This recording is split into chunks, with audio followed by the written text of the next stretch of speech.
ശ്രീധന്യ IASനെ മലയാളികൾക്കെല്ലാം ഓർമ്മ കാണും. ആദിവാസി വിഭാഗത്തിൽ നിന്നും പഠിച്ച് മിടുക്കിയായി IAS നേടിയപ്പോൾ ശ്രീധന്യയ്ക്ക് വേണ്ടി മലയാളക്കര ഒന്നാകെ കൈയടിച്ചതാണ്. ഇപ്പോഴിതാ തൻ്റെ വിവാഹകാര്യത്തിലും മികച്ചൊരു മാതൃക കാട്ടി ശ്രീധന്യ ഏവരുടെയും കയ്യടി നേടുകയാണ്. അധികം ആരും അറിയാതെ ഏറ്റവും ലളിതമായാണ് ശ്രീധന്യ വിവാഹിതയായത്. ശ്രീധന്യയുടെ തിരുവനന്തപുരത്തെ വീട്ടിൽ വെച്ച് ഓച്ചിറ സ്വദേശിയായ ഗായക ചന്ദ്രുവുമായുള്ള വിവാഹം ഇന്നലെയായിരുന്നു.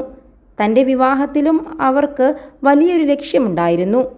സ്വന്തം വീട്ടിൽ വെച്ചു ഇപ്പോൾ വിവാഹം നടത്താനാകും എന്ന കാര്യം പൊതുസമൂഹത്തെ കൂടുതലായി അറിയിക്കുക എന്ന ലക്ഷ്യമാണ് ശ്രീധന്യ ഇതിലൂടെ മുന്നോട്ട് വെച്ചത്.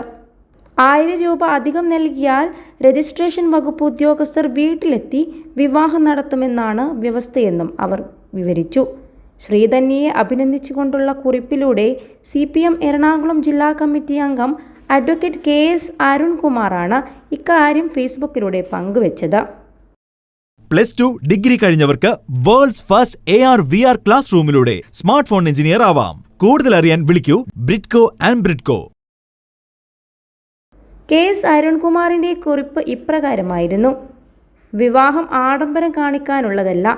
കിടപ്പാടം പണയപ്പെടുത്തിയും ലക്ഷങ്ങളും കോടികളും മുടക്കി വിവാഹം നടത്തി മുടിയുന്ന മലയാളികൾ ശ്രീധന്യ IASനെ കണ്ട് പഠിക്കണം. 2019 വയനാട്ടിലെ ആദിവാസി വിഭാഗത്തിൽ നിന്നും IAS നേടിയ ശ്രീധന്യ കഴിഞ്ഞ ഡിസംബറിൽ രജിസ്ട്രേഷൻ IG ആയി ചുമതലയേറ്റിരുന്നു. ഇന്നലെ ശ്രീധന്യയുടെ തിരുവനന്തപുരത്തെ വീട്ടിൽ വെച്ച് ലളിതമായ ചടങ്ങിൽ ഓച്ചിറ സ്വദേശിയായ ഗായകനും ശ്രീധന്യയും വിവാഹിതരായി. സ്പെഷ്യൽ മാരേജ് ആക്ട് പ്രകാരം വീട്ടിൽ വെച്ചും വിവാഹം നടത്താവുന്നതാണ്. ഈ വിവരം അറിയുന്നവർ കുറവാണ്. ഇതുൾപ്പെടെ രജിസ്ട്രേഷൻ വകുപ്പിൻ്റെ സേവനങ്ങൾ ജനങ്ങളിലേക്ക് എത്തിക്കുകയായിരുന്നു ലക്ഷ്യമെന്ന് ശ്രീധന്യ പറഞ്ഞു. 1000 രൂപ അധികം നൽകിയാൽ രജിസ്ട്രേഷൻ വകുപ്പ് ഉദ്യോഗസ്ഥർ വീട്ടിലെത്തി വിവാഹം നടത്തുമെന്നാണ് വ്യവസ്ഥ.